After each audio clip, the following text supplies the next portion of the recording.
Salut tout le monde, bonjour, j'espère que vous allez bien. Euh, 11 janvier, 11 janvier, on persévère, puis bravo à tous ceux qui persévèrent dans ce 40 jours. Vous savez, euh, j'ai réalisé il y a quelques années que, comment je dirais ça, le visible, le physique, le matériel sont des représentations de l'invisible. C'est-à-dire que il y a plusieurs d'entre nous, on a décidé de prendre la résolution de s'entraîner, de se remettre en forme, de se remettre beau et belle, fit, etc. Puis on est le 11, puis il y en a plusieurs d'entre nous, on a laissé tomber ce projet-là depuis longtemps. Puis, ce qui est vrai dans le physique est vrai dans l'invisible. C'est-à-dire, pour être en forme physique, il faut que tu t'entraînes. Sinon, tu perds ton tonus, tes muscles s'atrophient, tu t'affaisses. Mais plus tu t'entraînes, plus tu gardes ta poitrine bien, ta posture, etc., plus tu es en forme. Et je pense que c'est la même chose dans le spirituel. Plus nous persévérons dans les disciplines spirituelles, plus nous persévérons dans la lecture de la parole, dans la prière, dans le jeûne, dans l'aumône, plus nous persévérons dans le silence, dans la solitude. La solitude, c'est différent que l'isolement. Plus nous persévérons dans la libéralité, plus nous persévérons dans la simplicité, le service, l'adoration, plus nous persévérons, plus nous sommes, comme on dirait en créole, jump, plus nous sommes forts et plus nous pouvons continuer à persévérer sur le chemin de la foi dans la vie chrétienne. Et aujourd'hui, alors qu'on entame notre 11e jour, juste dire bravo à ceux qui sont encore là, connectés depuis 11 jours. Si tu t'es joint dans les derniers jours, sois le bienvenu, la bienvenue. Si c'est ta première capsule, on est dans un 40 jours de prière où on veut prendre du temps à part. Et ça s'insère même dans une thématique de 21 jours à l'église où on veut se prier et jeûner. Puis, on explore dans ce 40 jours de prière, dans ces capsules, la grâce de Dieu. La grâce de Dieu. Puis on a parlé de comment la grâce nous a sauvés, la grâce nous a pardonnés, la grâce nous a restaurés. Et aujourd'hui, pour ce 11e jour, je veux parler du fait que, tu sais, il y a une grande polarisation qu'on assiste dans le monde postmoderne où est-ce que si tu as voté Trump, ça veut dire que tu es tel genre de personne. Si tu es à gauche, tu fais tel genre d'action. Puis on est très dans un monde de polarisation. Puis je trouve que c'est faux. C'est faux, c'est absurde. Il y a tellement de nuances qu'on ignore par moment. Mais je trouve que pour un enfant de Dieu, c'est peut-être vrai la polarisation. Je m'explique. Si tu es un enfant de Dieu, tu as deux choix. Je me rappelle d'un livre que j'avais lu qui disait que la prédication ne laisse jamais insensible ou indifférent. Soit tu cèdes à la grâce irrésistible, à l'opération de sauvetage de la grâce de Dieu, soit tu t'enfonces dans le péché ou tu cèdes au péché.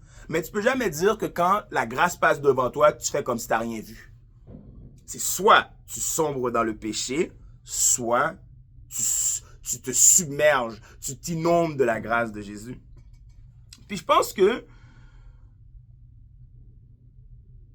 on n'est pas conscient de ce que la grâce peut opérer. La Bible va dire qu'on est passé d'un cœur de pierre à un cœur de chair, guys.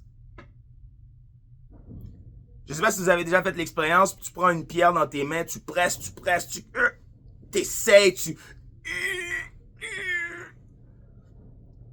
ça change pas. C'est impossible. Peu importe qui tu es.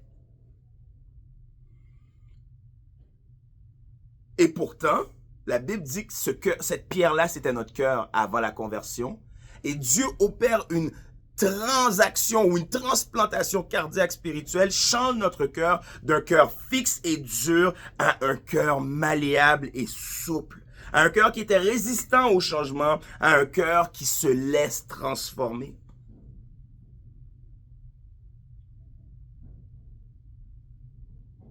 Ça veut dire quoi? Ça veut dire que quand tu as été transformé par Jésus et que tu tombes dans le péché, ton cœur te le dit. L'esprit qui vit en toi te convainc de justice et de péché.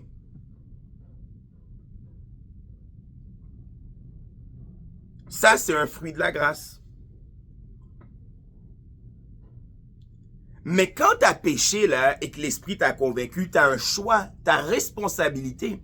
Soit tu viens et tu dis, Seigneur, je confesse mon péché, psaume 51, David, tu reconnais ton péché. Soit tu t'enfonces dans une auto-justification, dans une, comment dirais-je, tu t'engouffres dans ce péché, plutôt que de te laisser nettoyer par la grâce de Jésus.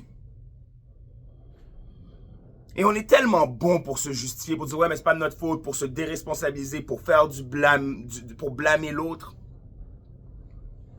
On a tellement de systèmes mis en place. Et on pense qu'on est juste, mais on ignore que le seul juste est à la droite du Père et c'est Jésus. Et si nous voulons nous séduire nous-mêmes à nous faire croire qu'on est juste et qu'on mérite quelque chose, la vérité n'est pas en nous. Et qui est la vérité? C'est Jésus. J'aime la parole dans 1 Jean 1,8. Il y a un texte qui dit quelque chose d'intéressant. Permettez-moi d'y aller avec vous quelques instants. 1 Jean 1,8. J'aurais pu paraphraser, mais j'aime lire le texte exactement. Et voici ce qui est écrit. 1 Jean 1,8.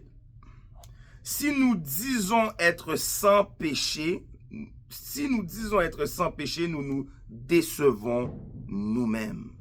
La vérité n'est point en nous. Mais si nous confessons nos péchés, il est fidèle et juste. Alléluia. Il nous pardonnera et nous purifiera de toute iniquité. Est-ce que tu réalises ce que je viens de lire? T'as pas à vivre sous le poids de la culpabilité et de la honte. Et en plus, t'es pas gradué, t'as pas été à l'école de la grâce, t'as pas de diplôme de la grâce.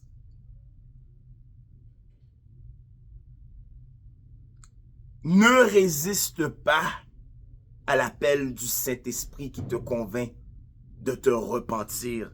Repens-toi de tes péchés. Reconnais ton besoin et réalise que la grâce libératrice de Jésus ne te punira pas. Elle n'est pas là pour t'humilier, mais parce qu'il t'aime et qu'il refuse que tu restes tel que tu es.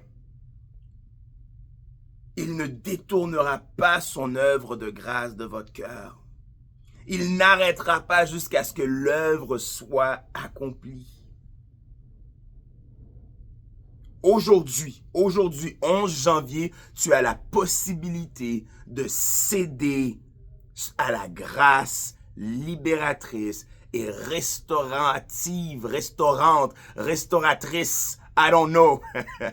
Tu as la possibilité de laisser Christ faire son œuvre dans ta vie. Puis, si tu aimerais approfondir, avant que je prie, si tu aimerais approfondir, tu peux aller lire Galates 6, versets 1 à 10. Seigneur Jésus, merci